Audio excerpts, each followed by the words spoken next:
मैंने उसको टीवी पे रोते देखा है। ये इद्दत के दिन पूरे नहीं करेंगे। आपकी करप्शन इतनी है कि आप यूनाइटेड नेशन के सेक्रेटरी जनरल को भी कहते हैं कि हम इस पैसों में हेर फेर नहीं करेंगे। सब दुनिया को पता है आप हेर फेर हैं। हम इमरान खान के साथ थे, हैं और रहेंगे चट्टान की तरह। जो नस्ली और असली है वो इम्तहान के वक्त साथ रहता है। एक वजीर साहब ने यहाँ से कोसार थाने में 4 बच्चों को अंदर करा दिया कि वो उनकी तरफ देख कर हंस रहे थे। जब ये तशद्दुद की नज़र हो गई MQM, तो सारी MQM की आसें ज़मीन बोस हो गई।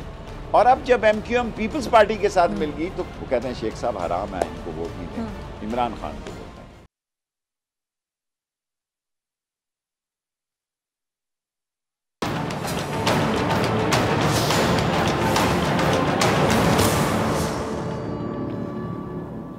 अस्सलाम वालेकुम। प्रोग्राम में खुश आमदीद। मुल्की सियासत में भूंचाल, इमरान खान और ख़तरनाक हो गए। पंजाब में तब्दीली की हवाएं, लंदन में बड़े फैसलों का इम्कान, मुल्क की सबसे बड़ी जमात का मीडिया ब्लैकआउट, बोल की बंदिश और पाबंदियां। इन सब पे बात करने के लिए मेरे साथ मौजूद हैं सरबरा अवामी मुस्लिम लीग शेख रशीद साहब। शेख साहब बहुत शुक्रिया वक्त देने के लिए। शेख साहब सबसे पहले मैं जानना चाहूँगी कि मीडिया में इमरान खान के ब्लैकआउट पर आप क्या कहना चाहेंगे, और ये जो बोल न्यूज़ की नशरियात की बंदिश है, दबाव, इस पर आपको क्या लगता है कि क्या हुकूमत हर आवाज़ को खामोश कराना चाहती है? कभी बोल चैनल को बंद कर दिया जाता है, कभी नशरियात मुल्क भर में बगैर इतला बंद कर दी जाती हैं।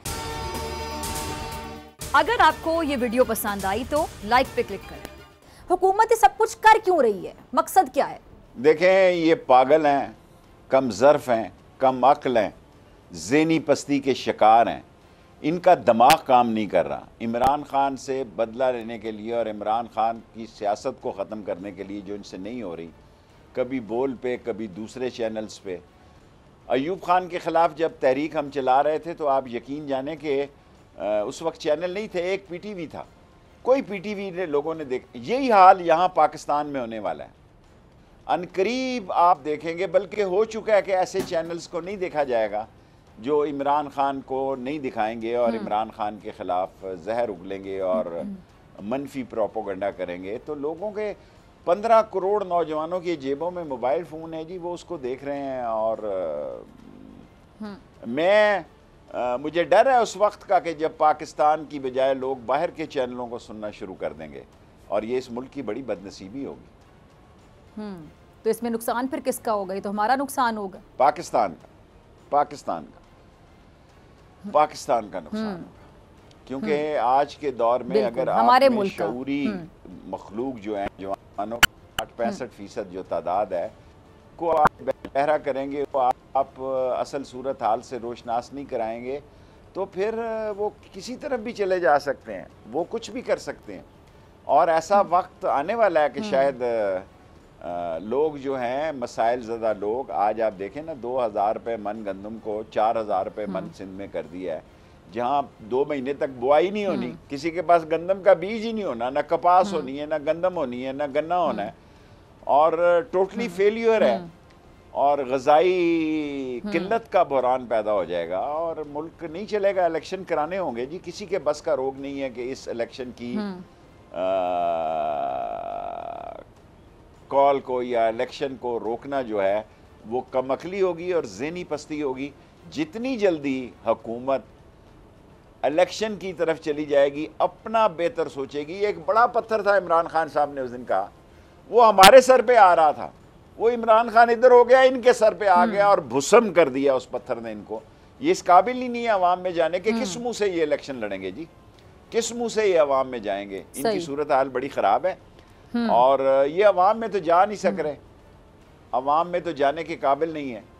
तो अब बस ऐसी बातें करेंगे, ये सोचेंगे कि उसको नाहल करें, उसको -1 कौन करेगा जी? नाहल कौन करेगा? -1 कौन भेजेगा जेल में? इस मुल्क में आग और खून। यानी शेख साहब, आपकी बात का मतलब ये मैं निकाल सकती हूँ ना कि आप कह रहे हैं कि अवाम में जाने के काबिल नहीं है, तो शायद इसी बात का इनको दुख है, गम है जो खाए चला जा रहा है कि जो अवाम में जाने के काबिल है, जो घंटों पहले कॉल देता है और अवाम का जमे गफीर आ जाता है जलसों में, तो ये चाहते हैं कि बस उसको ना देखा जाए, उन पर पाबंदी लगा दी जाती कि उनकी तकारीर नशर ही नहीं हो सकती। बेशक, आप यही मेरा कहने का मकसद जो आपने फरमाया। ठीक है, अच्छा आगे चलते हैं। शेख साहब, जो इंसदाद दहशतगर्दी की अदालत ने इमरान खान साहब की बुरी ज़मानत में ये 20 सितंबर तक तौसीह की है और हुकूमत की तो हर मुमकिन कोशिश है कि किसी तरह से जल्द अज जल्द इमरान खान को गिरफ्तार किया जाए। आपने राना सनाउल्लाह साहब का बयान भी सुना होगा, उन्होंने कहा है कि जी अदालत की जानिब से जमानत मनसूख होने पर इमरान खान की गिरफ्तारी फ़र्ज़ है, फ़र्ज़। तो आपको क्या लगता है कि हुकूमत इमरान खान को गिरफ्तार करने में कामयाब हो सकेगी, और अगर हो जाते हैं इमरान खान साहब गिरफ्तार तो फिर उसके बाद हालात किस तरफ जाएंगे? जो राना सनाउल्लाह साहब को अगर इमरान खान की गिरफ्तारी फ़र्ज़ दिखाई देता है तो लोग ये फ़र्ज़ जो है उसको कर्ज बमा सूद इनसे ले लेंगे और इनको अदा कर देंगे। ये इनकी भूल है। मैं एज ए 16 दफ़ा वज़ीर रहा हूँ, मैं फ़र्स्ट टाइम फील कर रहा हूँ कि शायद ये लोग हम सब लोगों के हाथों से निकलते जा रहे हैं। हम सब लोगों के, हम अपोजिशन में होने के बावजूद लोग कहते हैं जी बिजली का बिल नहीं है और आप जो है वो। मैं ट्विटर पे क्यों गया हूँ? मैं इसलिए ट्विटर पे चला गया हूँ क्योंकि सच्ची बात कहने की टीवी पे गुंजाइश नहीं थी। मुझे पता होता कि इतने लोग ट्विटर देखते हैं तो मैं 5-7 साल पहले चले जाता, 4-5 महीने पहले क्यों जाता। क्योंकि लोग जो है जो हमसे एक्सपेक्ट कर रहे हैं, जो हमसे सुनना चाहते हैं, वो टीवी दिखाने के लिए तैयार नहीं है। जब वो टीवी दिखाने के लिए तैयार नहीं होंगे तो ऐसे फुसफुसा सा प्रोग्राम होगा, टैं फिश हो जाएगी। ठीक है, अच्छा शेख साहब, ये इमरान खान साहब ने इंसदाद दहशतगर्दी की अदालत में पेशी के मौके पे जब मीडिया से गुफ्तगू की थी तो उन्होंने कहा था कि मैं बड़ा ख़तरनाक हूँ। तो आपको क्या लगता है कि खान साहब आने वाले दिनों की कोई सियासी प्लानिंग जो कर रहे हैं, तो क्या कोई सियासी कार्ड खान साहब ने छुपा कर रखा हुआ है? इसी महीने में बास फैसले हो जाने हैं, 22-24 तारीख को, फिर अगले महीने अक्टूबर-नवंबर में हो जाने हैं। और ये फैसले पाकिस्तान की सियासत के साथ गहरे होते जा रहे हैं। और ख़तरनाक इसलिए है कि अगर एक शख्स 1 घंटे में, वो कोई वली तो नहीं है ना, सियासतदान ही है, वो एक पार्टी को हेड कर रहा है। अगर वो एक दिन पहले कहता है कि लियाकत बाग में जलसा है तो हम जैसे लोग फिक्रमंद हो जाते हैं, लेकिन वहाँ तिल धरने की जगह नहीं रहती। लोगों का इतना एक्चुअली मसला ये है कि एक ऐसा वक्त भी आ सकता है कि कोई कॉल ना दे और लोग सड़कों पे आ जाए। मैं किसी के खिलाफ ये बात नहीं करना चाहता, लेकिन खुदा को गवाह बना के कहता हूँ वो तो बड़ा खतरनाक वक्त हो सकता है शेख साहब। हल्के में लाल हवेली के गिरदोनवा में लोग कहते हैं कि बच्चों की फीस दें या मकान का किराया दें। कई दुकानदार कहते हैं जी कि हम दुकान छोड़ देंगे क्योंकि ना सेल्समैन की तनख्वाह दी जा रही है, ना बिजली का बिल दिया जा रहा है, ना दुकान का किराया दे जा रहा है। बेसिक नेसेसिटी की चीज़ें जो बिक रही हैं वो भी इतनी महंगी हैं कि इंसान के बस की बात नहीं है। और क्या हो रहा है आप देखें, IMF का प्रोग्राम आ गया जी, हो गया जी, डॉलर कंट्रोल हो जाएगा। अब आके करो ना IMF का प्रोग्राम जो आपने लिया है, किस मुल्क ने इमदाद कैश दी? सरमायाकारी। मैं बच्चा था सुनता आ रहा हूँ जी सरमायाकारी, मलका एलिजाबेथ के दौर से सरमायाकारी की मैं बातें सुना। कैश किसी ने नहीं दिया। कैश का किल्लत है। सरमायाकारी जो है वो, ये जितनी सरमायाकारी की बातें अब हो रही हैं, मैं को 15-20 साल से सुनता आ रहा हूँ। और जब मैं सियासत में काउंसलर ही था तो उस वक्त की भी सुनते आ रहा हूँ। इनको ना कोई गैर मुल्की कैश इमदाद मिली है, ना ही मुल्क से कोई साख मिली है। और जो इमरान खान प्रोग्राम करता है कि भाई इमदाद देने के लिए, एक तरफ कहते हैं कि वो जलसा करता है, उसको सैलाब की कोई फिक्र नहीं। जब वो सैलाब की तरफ आता है तो वो दिखाने नहीं देते कि चंदा ना दिया बढ़ जाए, 5 अरब रुपया ना हो जाए। सो किस तरफ जाए वो भी, ना इधर जाने देते हैं उसको, ना उधर जाने देते हैं। तो फिर उसके मुंह, दिल और दिमाग में जो आता है वो कहता है। और फिर ये शेख साहब, सॉरी मैं आपकी बात काट रही हूँ, मैं आपको इंटरप्ट कर रही हूँ बहुत माजरत के साथ, ये मेरे ज़हन से ना निकल जाए। एक पॉइंट जी शेख साहब, आपकी इजाज़त से, सॉरी मैं आपकी बात को काट रही हूँ। अगर सैलाब मुतासिरीन के लिए कोई भी इमदाद इकट्ठी करता है, खान साहब इकट्ठी करें, कोई और इकट्ठी करे, आप इकट्ठी कर लें, तो वो तो सैलाब मुतासिरीन की मदद के लिए इकट्ठी की जा रही है, उसमें मुकाबलेबाजी क्यों शुरू हो जाती है?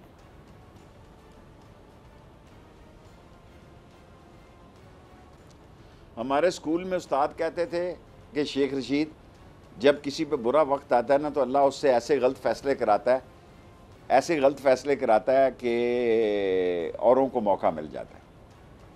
देखें, ये जो हमारी हुकूमत को निकाला गया, साजिश के ज़रिए निकाला गया, और 2 वोटों की अक्सरियत हाउस में ख़रीदो फरोख्त की गई, मेंबरों की मंडी लगी। आप मुझे बताएं, वो भी कोई मुल्क है जमहूरी जहाँ मेंबर बिकते हों? जिस मुल्क में मेंबर बिकता और बकता हो, उस मुल्क को अल्लाह के सहारे पे ही चल सकता है। वो जिस मुल्क में मिंबर बिकता और बकता हो, उस मिंबर पे, उस मुल्क पे भी नहुसत का दौर आ जाता है और फिर लीडर ऑफ अपोजिशन भी बनाते हैं और राजा रियाज जैसे लोगों को, भगौड़ों को। सो मैं तो जी बतौर सियासी वर्कर मैं 50 साल से एक्टिव पॉलिटिक्स में हूँ, 55 साल से हूँ। मैंने स्कूल में कैद काट ली थी, कोर्ट मार्शल हो गया था मेरा, और बच्चों की जेल हरीपुर में मैंने जेल काटी, और ख्वाजा सफदर मरहूम ने मेरे कोड़े तो माफ़ करा दिए और ज़हुरुल्लाह ने। लेकिन अब जब मैं देखता हूँ तो लोगों की बेबसी देखता हूँ तो मैं अपने आप को भी I feel bad, I feel depress कि यार मेरे इर्द गिर्द ही हालात इतने ख़राब हो गए हैं कि लोग तंग हैं, इतने तंग हैं लोग।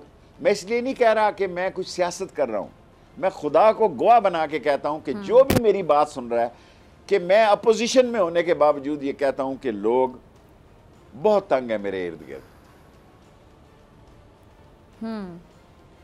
बिल्कुल। अच्छा, ये शेख साहब, ये तौहीन अदालत केस में क्या खान साहब माफ़ी मांग लेंगे और केस ख़त्म हो जाएगा, या फिर आप इसको मज़ीद आगे जाता देख रहे हैं?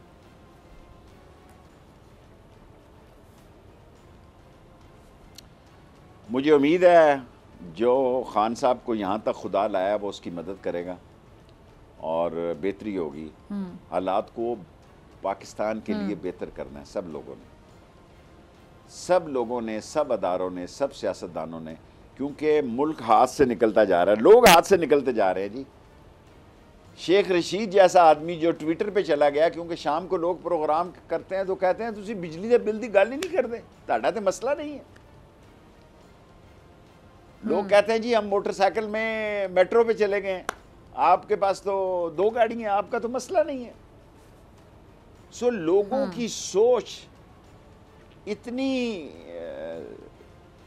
आप कहें कि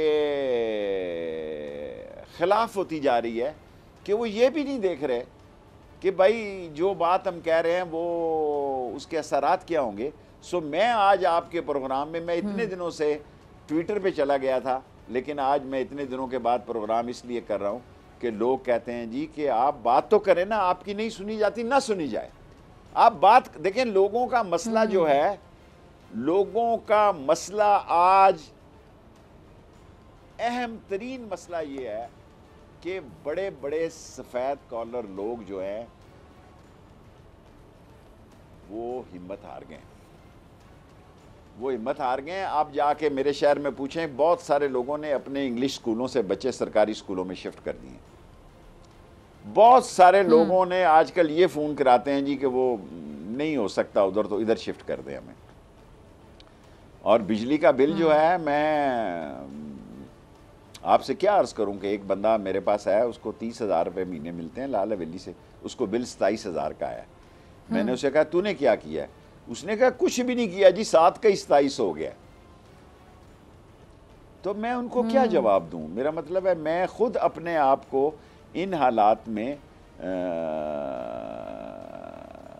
कमज़ोर महसूस करता हूं। इन हालात में मैं समझता हूं कि शायद इस पाकिस्तान में हालात का हल खौफनाक होता जा रहा है, किसी के पास नहीं। ठीक है। अच्छा, ये जो सोशल मीडिया पे शेख साहब बहुत से सियासी रहनुमा और कुछ जो तज्ज़ियाकार हैं, ये इमरान खान साहब का मुख्तलिफ सियासी लोगों से मुआजना करते दिखाई दे रहे होते हैं, जिस पे खान साहब ने आज कहा है कि जी नवाज़ शरीफ और बानी एमकेएम से मेरा मुआजना ना किया जाए। अच्छा, इमरान खान की सियासत की अगर बात की जाए तो दूसरी जो जमातों के सियासी कायदीन इनकी सियासत से इसको जो जोड़ा जा रहा है, इसकी वजह आपको क्या समझ आती है? हालांकि जो इमरान खान की सियासत है और जो इनके साथ जोड़ा जा रहा है उनकी सियासत है, उसमें तो वाज़ेह फ़र्क मौजूद है। जो दोनों के केसेस है उसमें भी ज़मीन आसमान का फ़र्क है। देखिए, नवाज शरीफ साहब ने जिस आर्मी चीफ को, चीफ ऑफ आर्मी स्टाफ को अपॉइंट किया, उसी से लड़ाई की। मैं कहाँ से शुरू हूँ? राहील साहब से हूँ, करामत से हूँ। जितने आर्मी चीफ को नवाज शरीफ साहब ने अपॉइंट किया, उन सब से वो खुद लड़े। और अल्ताफ़ हुसैन को मैं उस वक्त जानता हूँ जिस वक्त वो महाजर स्टूडेंट ऑर्गेनाइजेशन में थे और मैं MSF के ईस्ट और वेस्ट पाकिस्तान का सदर था। मैं उस वक्त से उनको जानता हूँ जब ये महाजर स्टूडेंट ऑर्गेनाइजेशन मिली। जब ये तशद्दुद की नज़र हो गई MQM, तो सारी MQM की आसें ज़मीन बोस हो गई।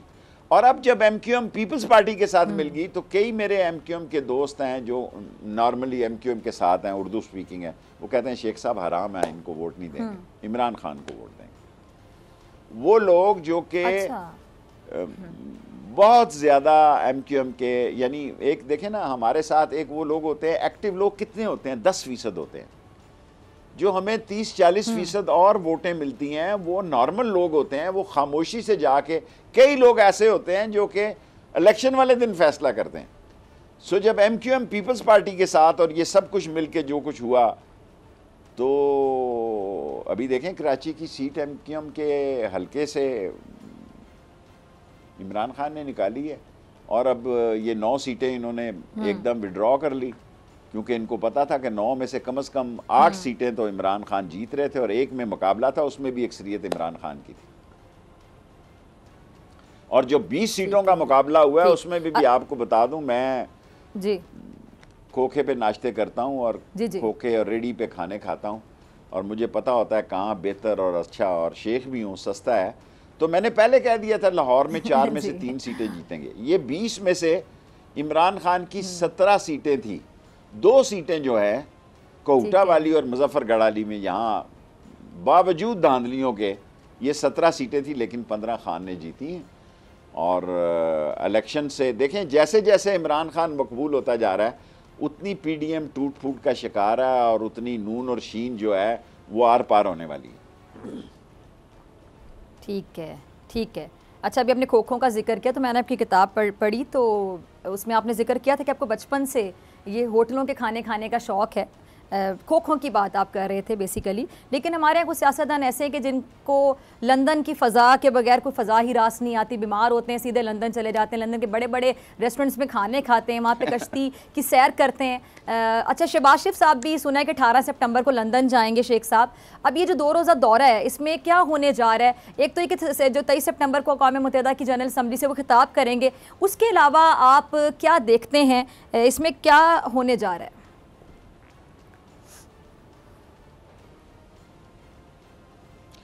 देखें, ये अक़वाम मुत्तहिदा का तो एक बहाना है। अक़वाम मुत्तहिदा से मेरे जैसे नाचीज़ एक सीट के लीडर ने भी खिताब किया जनरल असम्बली से, और उस वक्त साहबजादा यकूब वगैरह नहीं चाहते थे कि शेख रशीद खिताब करे, क्योंकि मैं गली महल्ले का लीडर हूँ, उनको बड़ा नाम चाहिए था। लेकिन मुझे मेरी ज़िंदगी की ख्वाहिशों में 2-3 ख्वाहिशें बड़ी अहम थी। एक ये कि अक़वाम मुत्तहिदा की जनरल असम्बली से खिताब करूँ, एक मैंने उलमा से सुना कि जो असल जन्नत का दरवाज़ा है वो काबे के अंदर से छत पे जाता है, तो उस दरवाज़े को खुलवाने के लिए मैंने कितनी मेहनत की, और फिर काबे की छत पे भी नमाज़ पढ़ी, और एक और बड़ी भी अल्लाह ने मुझे सादत नसीब की। मैं यकीन से आपको कहता हूँ, मैं 4 दफ़ा वज़ीर इत्तलात रहा हूँ। हालांकि मैं जिस वक्त रहा हूँ शुरू के 2 दिनों में तो एक PTV था, वो लाइट ना मारे, वो ना दिखाए तो कुछ नहीं होता था। कैमरा लोगों की जब बात छप जाती है या निकल जाती है, जब आप एक ही के ख़िलाफ़ सारा कुछ देंगे, सारे अखबार एक ही के ख़िलाफ़ भरेंगे, तो फिर ना आपका अखबार बिकेगा ना आपका चैनल चलेगा। बस फिर इसी जो इश्तहारात आते हैं उन पर आप गुजारा करें, लेकिन जो आपकी क्रेडिबिलिटी है वो मुतासर होगी। मार्केट की जो है, मार्केट में जो ब्रांड होते हैं वो अपने नाम के लिए जद्दोजहद और जस्तजू करते हैं, चाहे उसमें उनको कितना नुकसान हो जाए। लेकिन अगर ब्रांड और अपनी क्रेडिबिलिटी की फ़िक्र नहीं है तो फिर तो मैराथन रेस होगी जी, उसमें लोग खुद फैसला करेंगे उन्होंने क्या करना। सही, ठीक है शेख साहब, मुझे ब्रेक का कहा जा रहा है, शॉर्ट ब्रेक के बाद हाजिर होंगे। शेख रशीद मौजूद है।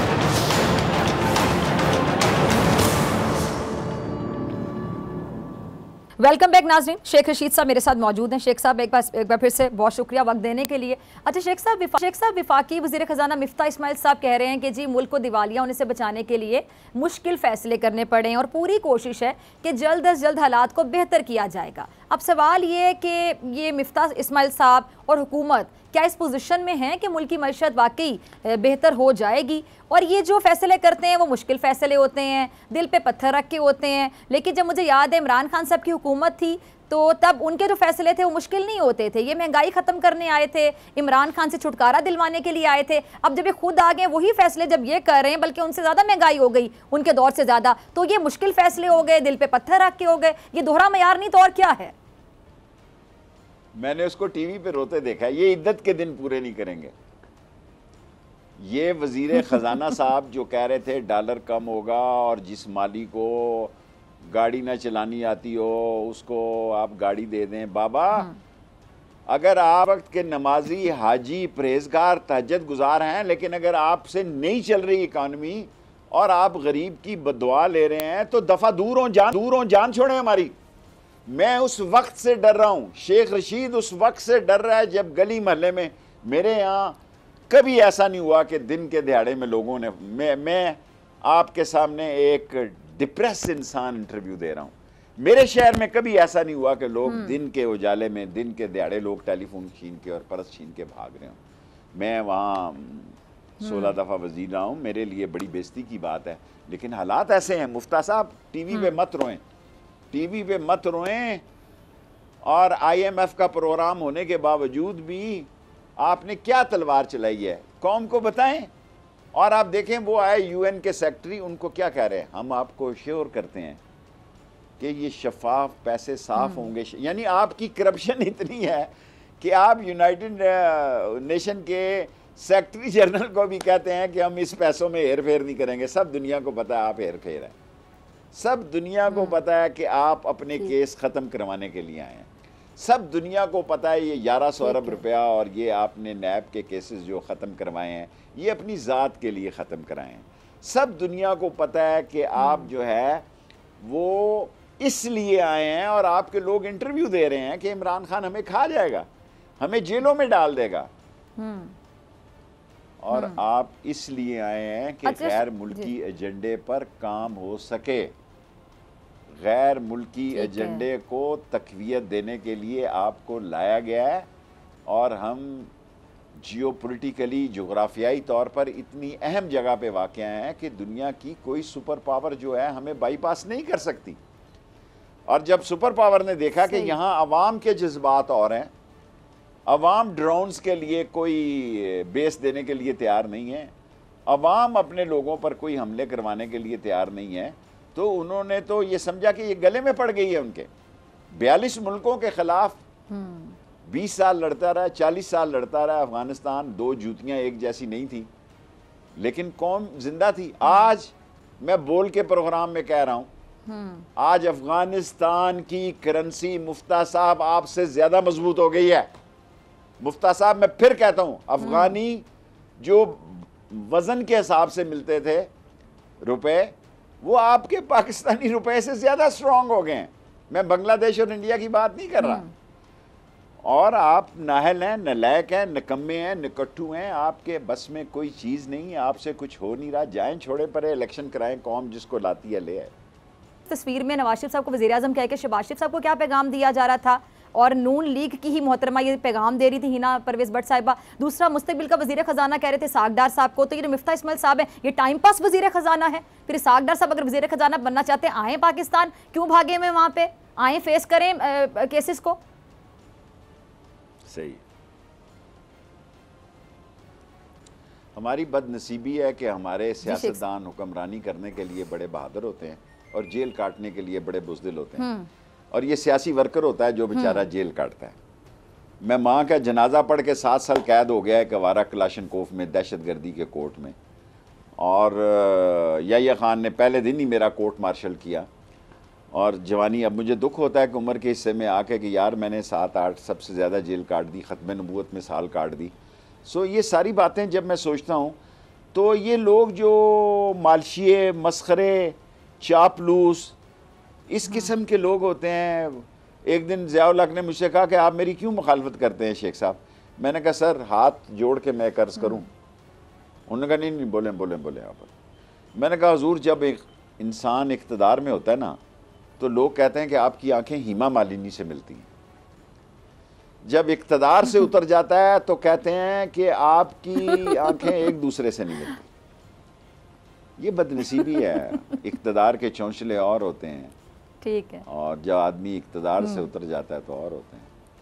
जब इक़्तिदार में हो तो कोई कर्ज नहीं मांगता, जब आप इक़्तिदार से उतर जाते हैं तो घर के बाहर आ जाते हैं लोग आपके कि पैसे दो जी। ठीक है। अच्छा शेख साहब, पी खान साहब ने हाल ही में सियासी जलसों के दौरान अपनी तकारीर में ये दावे किए हैं और मुतादिद मरतबा कि जी सूबा पंजाब में उनकी जो जमात है पाकिस्तान तहरीक इंसाफ, उसकी हुकूमत को गिराने की बाकायदा साजिश की जा रही है। तो क्या ये पंजाब में पीटीआई की हुकूमत गिराने की साजिश हो रही है? अगर हो रही है तो किस किस्म की साजिश हो रही है?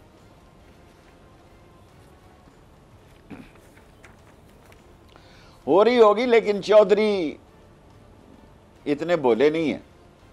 मैं इस ख़ानदान में मेरा बड़ा तल्लक रहा है और मैंने उस दिन परवेज़ इलाही को कहा कि भाई अगर आप कहें तो मैं आपकी और शुजात की सुलह करा देना चाहता हूँ और दोनों भाइयों को सुलह करनी चाहिए उम्र के इस हिस्से में। देखें ना,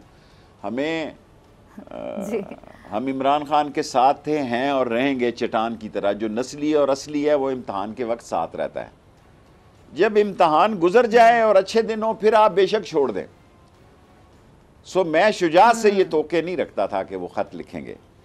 और अब दोनों भाइयों का मसला ठीक हो गया। एक का बेटा उधर मरकज़ में आ गया और दूसरे का वो खुद आ गया और उसका बेटा मुनस उधर काम कर रहा है। मेरी ख्वाहिश ये है और मैंने परवेज़ इलाही को कहा कि आप दोनों भाई सुलह करें, ये मेरी ख्वाहिश है। और छोड़े परे सियासत होती रहती है। उम्र के एक हिस्से में आदमी को रिटायर होने का भी सोचना चाहिए। मेरी अगर एक नाला लई का मसला ना फंसा हो तो मैं तो सलूट मारूं सबको, कहूं जी अल्लाह सोने दे वाले।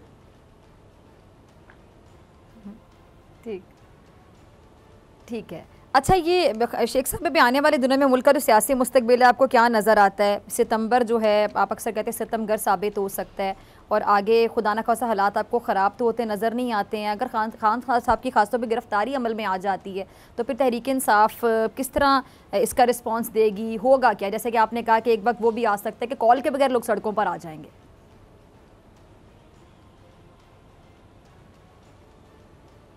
देखिए, मुझे अगर मेरे दिल से पूछें तो मेरा दिल ये कहता है कि लोग इतने बेवकूफ़ नहीं कि आ बैल मुझे मार। जितने कदम इन्होंने इमरान खान के खिलाफ उठाए हैं वो उसके हक में, और -1 उस उधर पीछे तो है ही कोई नहीं, तो -1 किसने होना है? इमरान खान ही पीटीआई है, पीटीआई इमरान खान है। उधर -1, 2, 3 का कोई सवाल नहीं है। सेकेंडली मैं ऐसी बात कहने लगा हूं जिसको कोई शख्स नहीं मानेगा। मेरा ख्याल है कि तमाम लोगों को फ़िक्र है मुल्क की कि मुल्क के हालात मज़ीद ना बिगड़ जाएं और सब लोगों को इलेक्शन की तरफ जाना होगा। इनमें वो लोग जो कि आज भी बयान दे रहे हैं कि इलेक्शन वक्त पे होंगे, मैं उनसे भी ये गुजारिश करना चाहता हूं कि इलेक्शन वक्त से पहले होंगे। ठीक है। तो आपको उम्मीद नज़र आती है कि ये जो आप गुजारिश कर रहे हैं ये वक्त से पहले होंगे इलेक्शन?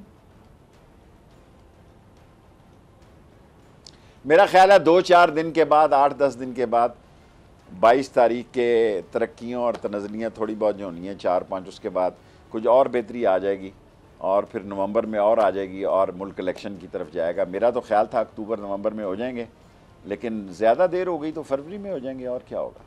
इलेक्शन होंगे जी। इलेक्शन तमाम लोगों की ये राय है। मैं जब तमाम कहता हूं तो इसको समझने की कोशिश करनी चाहिए कि इलेक्शन की तरफ जाना होगा और इसी में बेहतरी है। सब दानश्वर, इंटेलेक्चुअल, मजदूर, लायर, अदलिया और ज़िम्मेदारान और सब की राय ये है कि इलेक्शन की तरफ जाना होगा।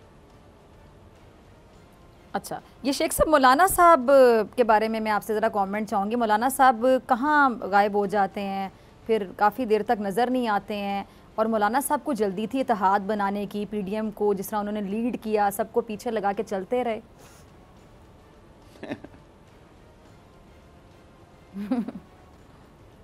2-3 बातें उलट हो गई। एक तो उनका ख्याल था कि इमरान खान को उतारेंगे वो घर चला जाएगा। लोग खुद बाहर निकल आए और इमरान खान को भी बाहर निकलना ना पड़ा। उसने उन्होंने फ़ोन देखा, उन्होंने कहा मैंने फ़ोन देखा कि शहरों में जुलूस निकल रहे हैं। इमरान खान साहब ने ये कहा, तो उन्होंने भी फिर लंगोटा कस लिया। और सेकेंडली जो उनका ख्याल था कि कुछ बेहतरी आ जाएगी, और अपने बेटों को तो उन्होंने बांट दिया जी। हर बंदे ने, मौलवी साहब ने फजलुर रहमान के बेटे ने गुसल खाना नहीं बनाया मस्जिद का, उसको मवासलात का वजीर लगा दिया, तो मोटरवे बना। एक और है, वो बड़े परेशान हैं आजकल, जुल्फ़ें बिखरी हुई हैं उनकी, और वो अभी तक फॉरेन ऑफिस नहीं गए, और वो दौरों पे रहे। रवंडा के दौरे पे इसलिए रह गए कि उनकी दादी या नानी पता नहीं कौन मर गई। और एक और है जिनके बेटे चीफ मिनिस्टर बने, और एक और हैं जिनके बेटे को वज़ीर बनाया गया है, और जो शाम यहाँ रेस्टोरेंटों में ही बैठे रहते हैं, और इस काबिल नहीं है वज़ीर के अवाम में जा सकें, इस काबिल नहीं है कि सिक्योरिटी के। एक वज़ीर साहब ने यहाँ से कोसार थाने में 4 बच्चों को अंदर करा दिया कि वो उनकी तरफ देखकर हंस रहे थे। हंसना भी जुर्म है, रोना भी जुर्म है। जिस मुल्क का वज़ीर खजाना खुद रो रहा हो, आंसू पोंछ रहा हो, ड्रामेबाजी मगरमच्छ के आंसू,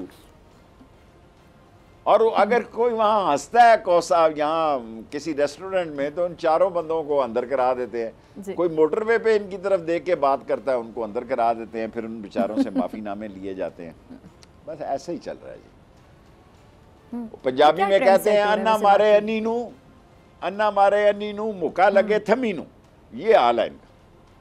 चलें ठीक है, अभी आपने गुज़िश्ता रोज़ एक तकरीर का हवाला दिया था 77 का, तो इस बारे में मैं जानना चाहूँगी आपको क्या लगता है कि मुल्क में वही हालात हैं? मैं 77 में हल का उम्मीदवार था, हल से, हल के निशान। ठीक, जी जी जी। ठीक, लेकिन जब मैं सूबे का था, सूबे में इन्होंने कॉल दे दी मुफ्ती महमूद साहब ने और सब लोगों ने शाक के भाई हम बाइकाट करते हैं। कोई आदमी वोट डालने नहीं गया, और उल्लू बोल रहे थे पोलिंग स्टेशनों पे। और जब भुट्टो के साथ मामला तय हो गए थे, मुफ्ती महमूद ने, मौलाना मुफ्ती महमूद साहब ने मुझे खुद कहा कि शेख रशीद सारे मसले तय हो गए थे, ये ज़ियाउल्लाह किधर से आ गया। इमरान खान के बगैर अगर कोई ये समझता है कि वो इलेक्शन करवा लेगा, तो ये उसकी भूल है। So try to understand situation ground में। ये जो ड्रोन से देख रहे हैं सिचुएशन, ये नहीं है, ये समझो सैलाब ही है नीचे अब।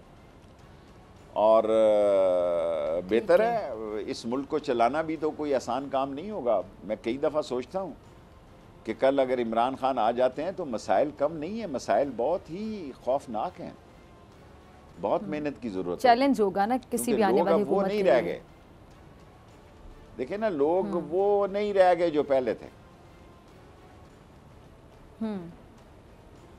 अच्छा शेख साहब, ये नवाज शरीफ साहब वापस आएंगे?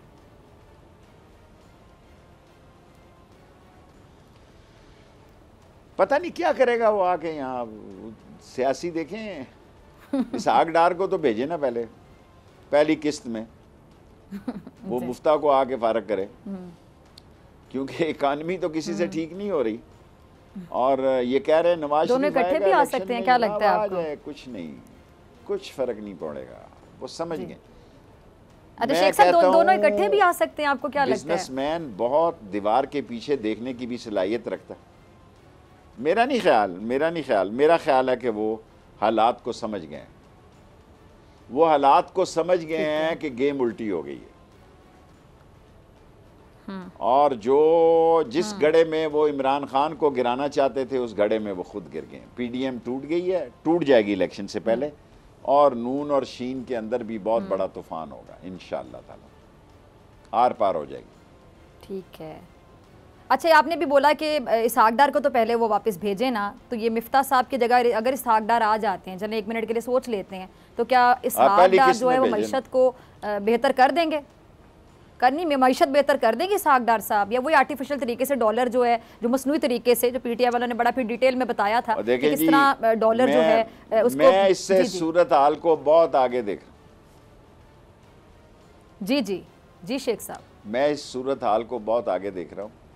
जब ये सऊदी अरब गए तो मैं समझता था कि क्या मामलात हैं। जब ये लंदन भी गए, और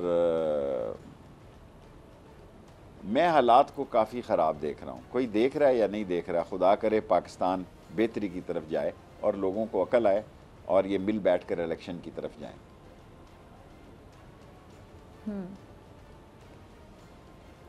तो फिर शेख साहब आपको पीडीएम का मुस्तकबिल आगे कैसा नजर आ रहा है? ठीक है, पीडीएम की 13 पार्टियों में 2-3 पार्टियां तो वैसे ही फायर हैं, शेरपा और नूरानी साहब का वो अकलौता फर्जंद अर्जमंद और एमल कासी एमल वली जो हैं उनको तो पहले ही कुछ नहीं मिला, पीछे रह गई कितनी 11 में 8 रह गई। 3 ही पार्टियां हैं, तीनों का जनाजा सियासी उठेगा जी, तीनों सियासी पार्टियों का सियासी जनाजा उठेगा जब भी इलेक्शन हो। देर सवेर हो सकती है लेकिन अरे शेख साहब, बिलावल का मुस्तकबिल आप कैसा देखते हैं? बिलावल का मुस्तकबिल कैसा देखते हैं?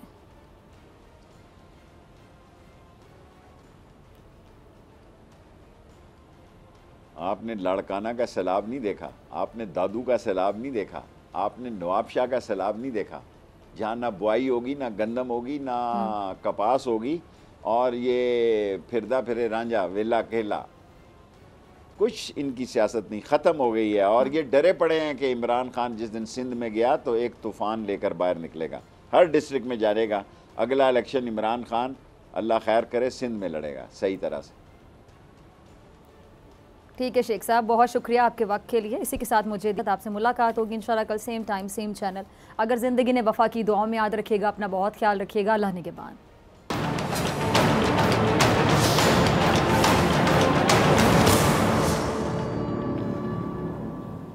बोल किसी के भी दबाव में आकर अपने फैमिली मेंबर्स को अलहदा नहीं करेगा। बोल हमेशा आवाम की आवाज बनता रहेगा और आवाम के मसाइल दिखाता रहेगा। बोल की आवाम से खुसूसी दुआओं और साथ देने की अपील। सबसे ज्यादा व्यूज, सबसे ज्यादा रील्स और सबसे ज्यादा रेटिंग के साथ बोल अब भी नंबर 1 पोजीशन पर बरकरार। सब्सक्राइब करें और बेल दबाएं ताकि कोई खबर रह न जाए।